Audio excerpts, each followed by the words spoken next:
नमस्कार, टुडे न्यूजमा स्वागत छ। म एन्जल।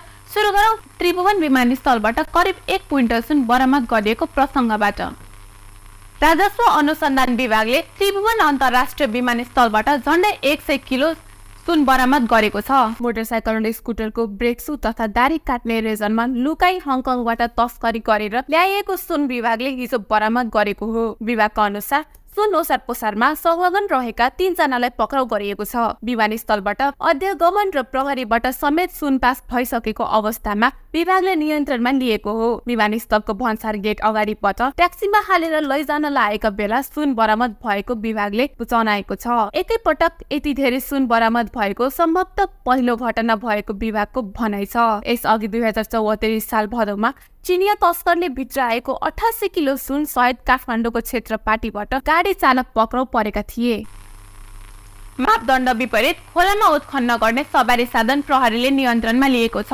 बुधबार मिथिला नगरपालिका 10 रातु खोलाबाट अवैध रूपमा उत्खनन गर्ने 5 वटा सवारी प्रहरीले नियन्त्रणमा लिएको छ। इलाका प्रहरी कार्यालय ढल्केवर, प्रहरी चौकी लालगढ र जिल्ला प्रहरी कार्यालय धनुषाबाट संयुक्त रूपमा खटेको प्रहरी टोलीले 5 वटा ट्र्याक्टर नियन्त्रणमा लिएको धनुषाका प्रहरी नयाँ परीक्षक डीएसपी वेद प्रसाद गौतमले जानकारी दिए। उनका अनुसार यी सवारीका चालकहरूले जताभावी खोलामा उत्खनन गरेका छन्। सोही कारण यी सवारीहरूलाई नियन्त्रणमा लिएको छ र स्थानीय तहबाट जिल्ला विकास समन्वय समितिमा पठाइने तयारी भइरहेको उनले बताए। जरिवाना लिएर छोडिनेछन्। अर्को दिनदेखि यी सवारी मापदण्ड विपरीत खोला उत्खननमा प्रयोग नगर्ने सवारी धनीसँग प्रहरीले शर्त पनि गराउने उनले बताए। प्रहरीले प्र 202001 त 0212 प्र 202001 त 713 ज 1 त 8578 ज 2 त 419 र ना 5 त 8692 नियन्त्रणमा लिएको छ। यसअघि प्रहरीले गत असार 30 गते पनि 6 वटा ट्र्याक्टर छिरेश्वरनाथ नगरपालिका 6 औरी खोलाबाट नियन्त्रणमा लिएका थिए। धनुषा धाम नगरपालिकाका 1 जनालाई मिटर ब्याजी भन्दै कुटपिट गरिएको छ। सो नगरपालिकाको कचराका शिवजी यादवलाई कुटपिट गरिएको बताइएको छ।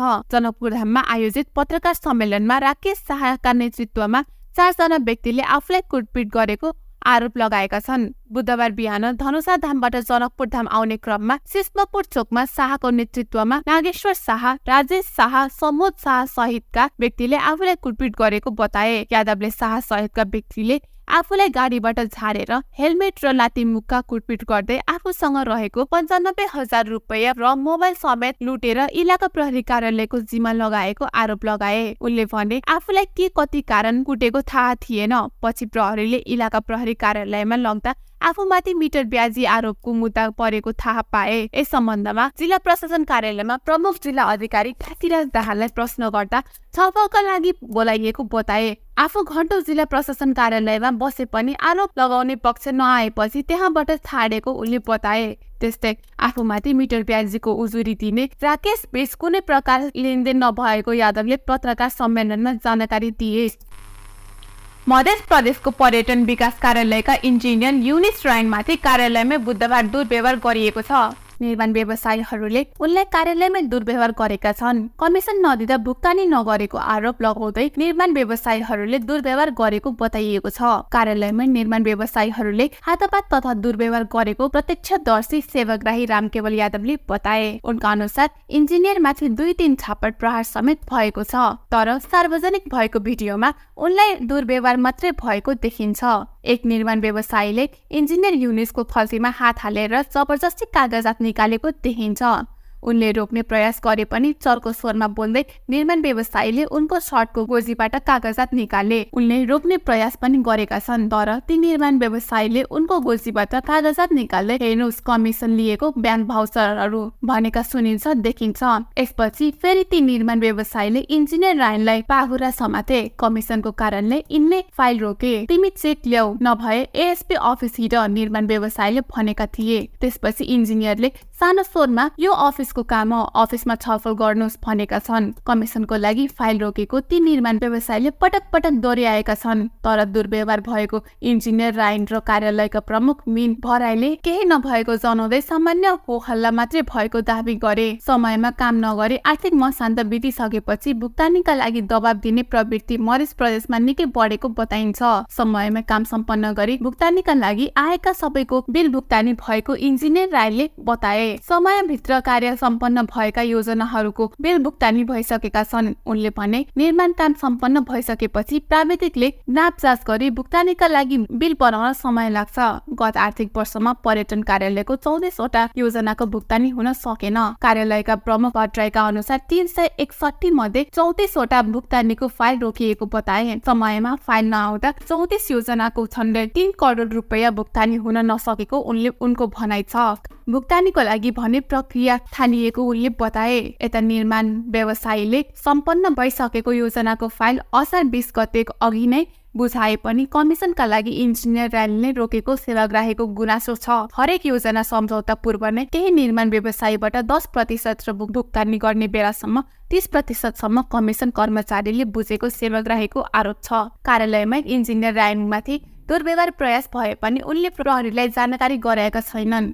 यस विषयमा धनुषाका प्रहरी नायब उपरीक्षक वेद प्रसाद गौतमले कुनै जानकारी नआएको बताए। प्रदेशसभाले योजना छनौट, रकमान्तर, सशर्त अनुदान लगायतका विकास योजनाहरूको छानबिनका लागि उच्च स्तरीय संसदीय छानबिन समिति बनाएको छ। समयमा भुक्तानी नहुँदा अर्को आर्थिक वर्षमा बजेटमै रकम विनियोजन गरी पुरानो भुक्तानी हुँदै आएको छ।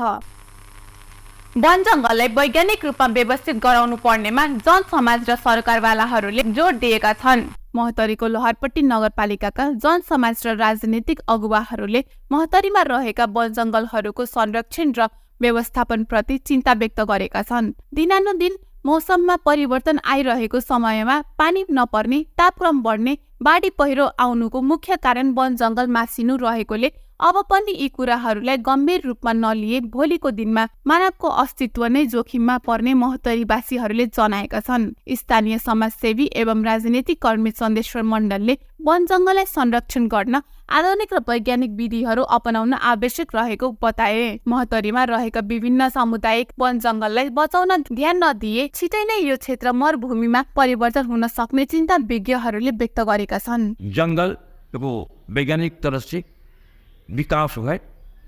जंगल के ज़्यादा से ज़्यादा हर गांव में व्यवस्थित किया जाए। जंगल लगावे के जंगल से जीवन है, जल है। जंगल मानव के हित के लिए है।